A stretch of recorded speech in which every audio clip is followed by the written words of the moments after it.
Well, it began in college, Boston University. I was in the journalism school. Um, I wanted to become a sports writer. And in my junior year of college, I took a photography class, a photojournalism class. And that's once I took that class, I knew that's what I wanted to do. So I sort of changed my direction. Great. So did you ever like start, did you ever fiddle around with a camera before college or Not really. wow. No, it was really not until taking the first photography class Wow. that I ever took pictures. Wow.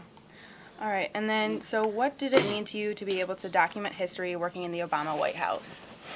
Well, I mean, it was just a great privilege. And anything the President of the United States or anything that happens in the world affects the President of the United States in some capacity. So you really felt that you were documenting history because just the importance of his role, not only in running the country but in his relationships with other world leaders and things like that. So it's just a great privilege to be the one that was documenting his presidency. Of course. And then what are some of like the favorite moments that you have from being able to document history?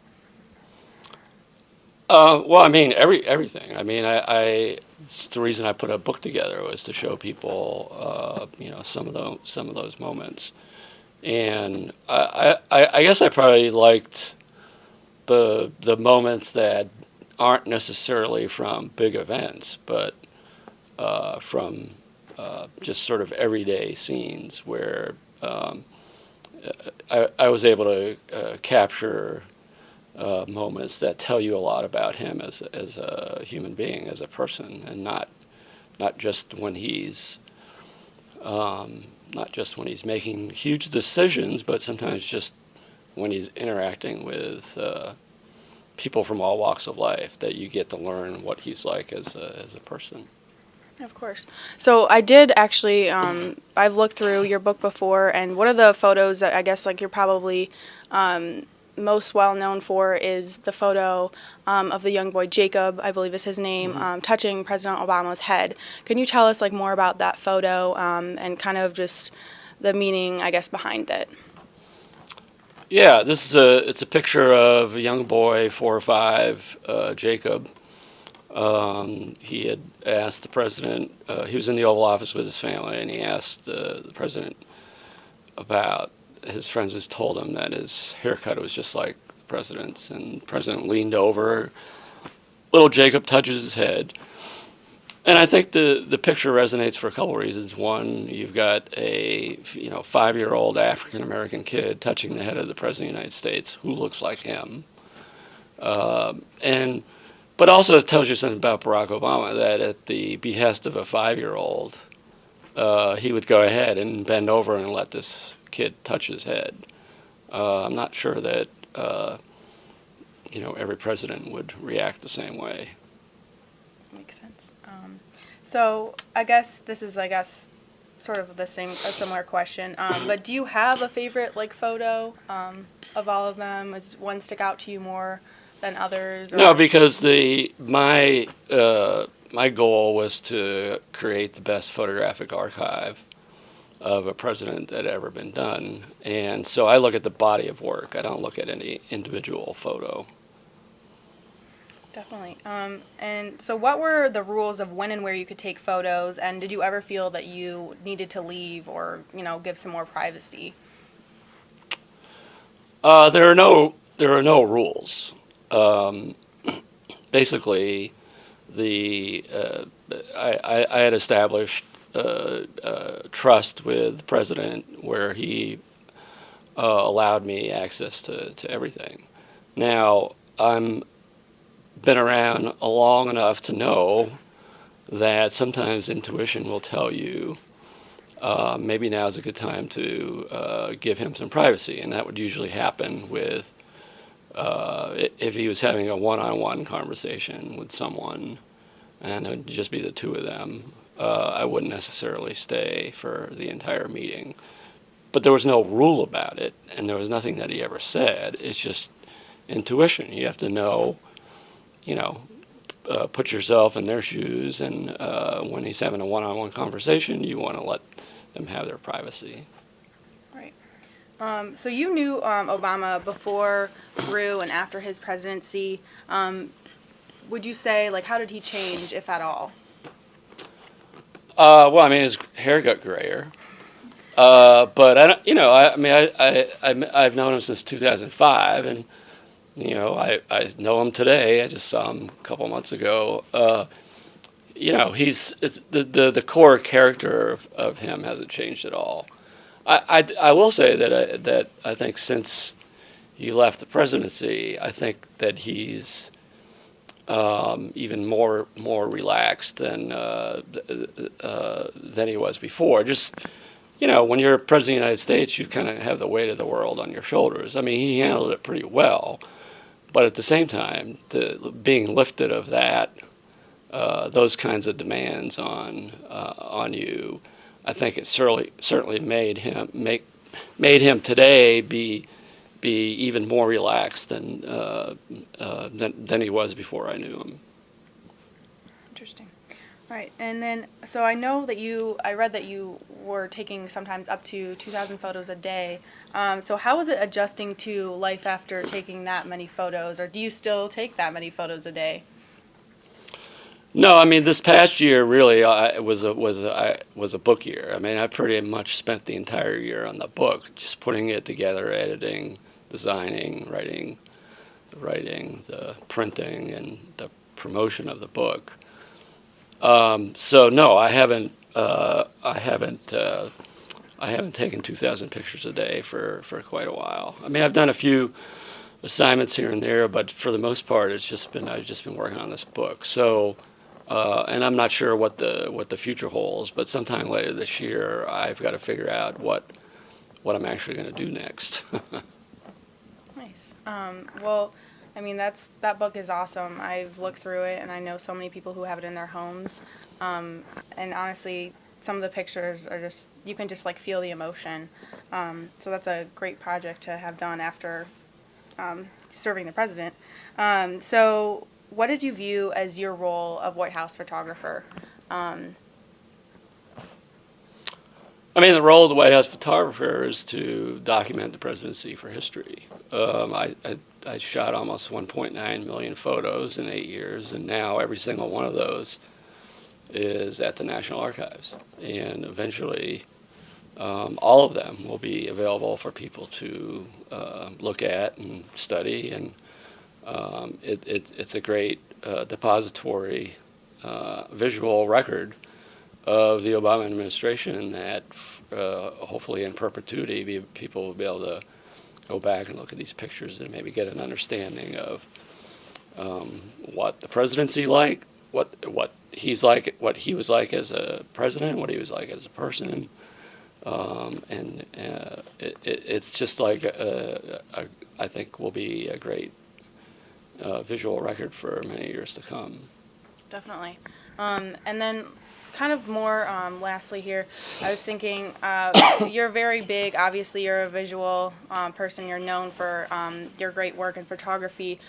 You've been on, social media, on Instagram with your platform. What is, I guess, or why is it important to you to, I guess I would say, some would say in a way you are standing up or taking a stance on the Trump presidency, and why is it important for you to do so? I don't know that I would characterize it quite that way. I think that what I'm doing is taking public domain photos, posting them on my personal Instagram account, which anybody else can do the same thing, and occasionally adding subtle commentary that go along with the pictures. And I think I'm doing it in a much more respectful way than on Instagram than the comments of some individuals on Twitter. That is a very, I think, succinct way of putting it. So I will say, just because I know this is a timed interview, is there anything else that you would want to add? I do ask everyone this when I interview them, that I haven't asked you. No, because I I I just kind of go with the flow. So I think you did just fine. Well, thank you. I appreciate that. Yeah. I will ask like one kind of cliche tip, just because I am in journalism. Is there any tips you have for up and coming photographers, or just in general for journalists? Well, yeah, and that would be if you're a writer, then you should write every day. And if you're a photographer, then you should take pictures every day, because I think doing it is how you learn, and not just thinking about it, but getting out there and doing it. So it would be to, depending on whether you're a print journalist or a photojournalist, either write or photograph every day. As I was saying, so obviously the journalism landscape has changed since you were essentially working in, I guess, like White House press corps. So what is your recommendation for journalists who are looking to pursue, I guess, not even political reporting, but just in general? What is your recommendation for journalists? I don't know that I'm the one to make any recommendations. I think that it is a very worthwhile endeavor, and to me, it's dangerous for some of our top government officials to be chastising journalists as fake news, when really the work of newspapers like the New York Times, Washington Post, magazines like the New Yorker and Atlantic are doing exemplary work, and again, for our top government officials to label what they do as fake news is really dangerous, and I think it's not it's sort of like trying to have a hard time articulating this. I just think that if you pay attention to what some of the top newspapers and magazines are doing today, I think you could see how worthwhile journalism can be. It's a difficult profession, and not everybody's going to make it. But I would encourage students to continue down that path if they have the desire and the heart, because it's a very worthwhile profession. Great. And then I guess on the last note here, we did recently speak about like what are you going to do next? What's next for you? Well, tonight I'm talking at Ohio State University. No, I don't know. I mean, I've got a couple more months of talking about my book. But then, sometime this summer, I'm going to have to figure out what I'm going to do next. But I do want to try to take some time off this summer, because I haven't really taken any time off in 9 years. So hopefully this summer I'm going to have some downtime, think time. But I would like to do some more photography projects that are worthwhile and mean something to me, and hopefully to others. But exactly what that is, I'm not sure yet. Great. One final question here. I just thought of it while you were speaking. What, I guess, would be, since you know him so well, and unlike many others, like I was saying, you knew him before, through, and after his presidency, what is, I guess, your favorite part about Obama's character?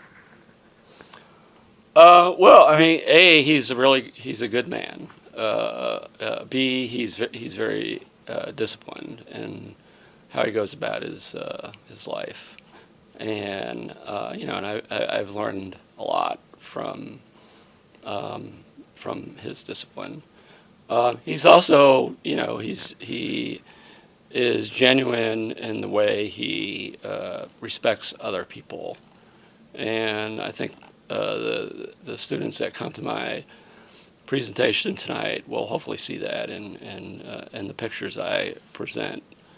Um, and he's a family man. I mean, he loved being a father to Sasha and Malia. Not that it's over, but they're now teenagers, so they've kind of drifted off to their friends, which happens when you're teenagers. But he, I think he relished the role of being a dad and a husband. Great. Well, thank you, Pete Souza, Okay, for thank coming you. to visit us and for speaking with me.